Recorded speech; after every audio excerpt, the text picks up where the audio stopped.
S S ಟಿವಿಯಲ್ಲಿ ಜಾಹೀರಾತು ನೀಡಲು ಈ ನಂಬರಿಗೆ ಸಂಪರ್ಕಿಸಿ. ಏನು ಮಾತಾಡ್ತೀನಿ ನೀನು? ಮಾತಾಡ್ಕೋ. ಇವಾಗ ಹೋಯ್ತಾ ಇದೆಯಲ್ಲ, ಮಿನ್ ಹತ್ರ ಹೋಯ್ತಾ ಇದೆಯಲ್ಲ, ಹೋಗು. ಅಯ್ಯೋ, ನಾನು ನಿನ್ನ ನೋಡೋಕ್ಕೆ ಬರೋಲ್ಲ, ಹೋಗಿ ನಿನ್ನ ಮಕ್ಕ ಕೂಡ ನಾನು ನೋಡಿಸ್ಬೇಡ, ಹೋಗಿ ಅಲ್ಲಿ. ಹತ್ರ ಹೋಯ್ತಾ ಇದೆಯಲ್ಲ, ಹೋಗು.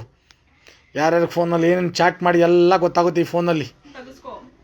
ನೋಡಿ ಫ್ರೆಂಡ್ಸ್, ಇವತ್ತು ಜಗಳ ಆಗೋವಾಗ ಅವ್ರ ಅಕ್ಕ ಇದರಲ್ಲಿ ಮೆಸೇಜ್ ಮಾಡಿದ್ದಾಳೆ, ತೇಜ ಅಂದ್ಬಿಟ್ಟು. ಅವಳೇ ಬಟ್ಟೆ ಕೊಟ್ಟಿರೋದು ನೋಡಿ ಫ್ರೆಂಡ್ಸ್. ಇದರಲ್ಲಿ ಇದೆ, ಅವ್ರ ಅಕ್ಕನೇ ಎಲ್ಲ ಹಾಳು ಮಾಡ್ತಾರೋದು. ಇವಾಗ ಫಸ್ಟು ಅವಳು ಕುಷ್ಮಾ ಇದ್ಲು, ಇವಾಗ ಅವ್ರ ಅಕ್ಕ ಎಲ್ಲಿ ಹೋಯ್ತಾಳೆ ಅಂತ ಗೊತ್ತಿಲ್ಲ. ಇವಾಗ ಹೋಯ್ತಾಳೆ ರೂಟ್ ಸುತ್ತಕ್ಕೆ. ಹೋಗ್ಲಿ ಯಾರನ್ನ ಫ್ರೆಂಡ್ಸ್ ಇವಳಿಗೆ ಕರ್ಕೊಂಡು ಮಜಾ ಮಾಡಿ ಫ್ರೆಂಡ್ಸ್. ಗೊತ್ತಿರೋದು ಇದೇನೋ ಫೋನ್ ಇಟ್ಕೊಳ್ಳೋದು, ವಿಡಿಯೋಗಳು ಮಾಡ್ಕೊಳ್ಳೋದು, ಏನು ಎಕ್ಟಿವ್ ಟಾರ್ಚರ್ ಕೊಡೋದು, ಹೋಗಿ ನ್ಯೂಸ್ಗಳಲ್ಲಿ ಕೂತ್ಕೊಳ್ಳೋದು, ಕೈ ಕಾಲಲ್ಲಿ ಇಟ್ಕೊಂಡು ನಾಟಕಗಳು ಮಾಡ್ಕೊಂಡು ಕರ್ಕೊಂಡು ಬರೋದು, ಬರೀ ಇದೆ ನೀನು ಗೊತ್ತಿರೋದು. ನಾನು ಟಾರ್ಚರ್ ಕೊಡ್ತಾ ಇದೀನಾ, ನೀನು ಕೊಡ್ತಾ ಇದೀಯಾ? ಮಾತಿಗೆ ನಾಲ್ಗೆ ಬಿಗಿ ಇರಬೇಕು, ಮಾತಿಗೆ. ಮನೆ ಬಿಟ್ಟು ಹೋಗಕ್ಕೂ ಬಿಡಲ್ಲ ಇವನು, ಇಲ್ಲಿ ಸಾಯಕ್ಕೂ ಬಿಡಲ್ಲ ನಮ್ಮನ್ನ. ಬಾಯ್ ಮಾ.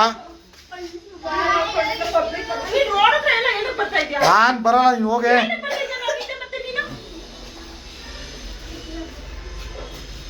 ನನ್ನಿಂದ ಏನಕ್ಕೆ ಬರ್ತಾ ಇದೆಯಾ? ನಾನು ಹಿಂದೆ ಬರ್ತಲ್ಲ, ನಾನು ಹಿಂದೆ ಬರ್ತಾ ಇಲ್ಲ, ವಿಡಿಯೋ ಮಾಡ್ತಾ ಇದ್ದೀನಿ. ನಡೆಯಮ್ಮ, ನೀನು ಹೋಯ್ತಾ ಇದೀಯ ಅಂತ. ಏನಿಲ್ಲ, ನಡಿ. ನಾನು ಬರಲ್ಲ, ಹೋಗು. ಗೊತ್ತು, ಹೋಗು. ಸರಿ ಆಯ್ತು, ಹೋಗಿ. ನಾನು ಎಲ್ಲಾದ್ರೂ ಹೋಗಿ ಸಾಯ್ತೀನಿ, ನಿನ್ಗೇನು? ಬಾ ಈ ಕಡೆ ಬಾ. ಇನ್ನು ಬೆಳಗ್ಗೆಯಿಂದ ಮರ್ಯಾದೆ ತೆಗ್ದಿದ್ದಾಯ್ತು, ಇನ್ನು ಎಷ್ಟು ಮರ್ಯಾದೆ ತೆಗಿಬೇಕು? ನನ್ನ 3 ಕಾಸು ಮರ್ಯಾದೆ ಇಲ್ದಂಗ್ ಮಾಡ್ಬಿಟ್ಟಿದ್ಯಾ ಏನು? ಮಾಡಿರೋ ಒಂದು ತಪ್ಪಿಗೆ ಸಿಕ್ಸಿದ್ದವ್ಗೆಲ್ಲ ಕೊಟ್ಕೊಟ್ಟಿದ್ದಾಯ್ತು, ಆಯ್ತಾ? ಇನ್ನು ಬೆಳಗ್ಗೆಯಿಂದ ಮರ್ಯಾದೆ ತೆಗೆದ್ಬಿಟ್ಟಿದೆ, ಇನ್ನು ಎಷ್ಟೊತ್ತ ಮನೆ ಬಂದಿ. ನಾನು ಬದುಕೋದಕ್ ಬಿಡು, ಇಲ್ಲ ಸಾಯೋದಕ್ ಬಿಡು. ಯಾಕೆ ಇಷ್ಟು ಹಿಂಸೆ ಕೊಡ್ತಿದ್ಯಾ? Okay done. ನಾನು ಏನು ಮಾತಾಡಿಲ್ಲಮ್ಮ ನಿನ್ಗೆ. ನನ್ನಿಂದ ಏನಕ್ಕೆ ಬರ್ತಿದ್ಯಾ? ಬರಲ್ಲ, ನಾನು ನಿನ್ನಿಂದ ಬರೋದೇ ಇಲ್ಲ. ನಿನ್ನ ಏನಕ್ಕೆ ಬರ್ತಿದ್ಯಾ ಹೇಳು? ನೋಡಿ,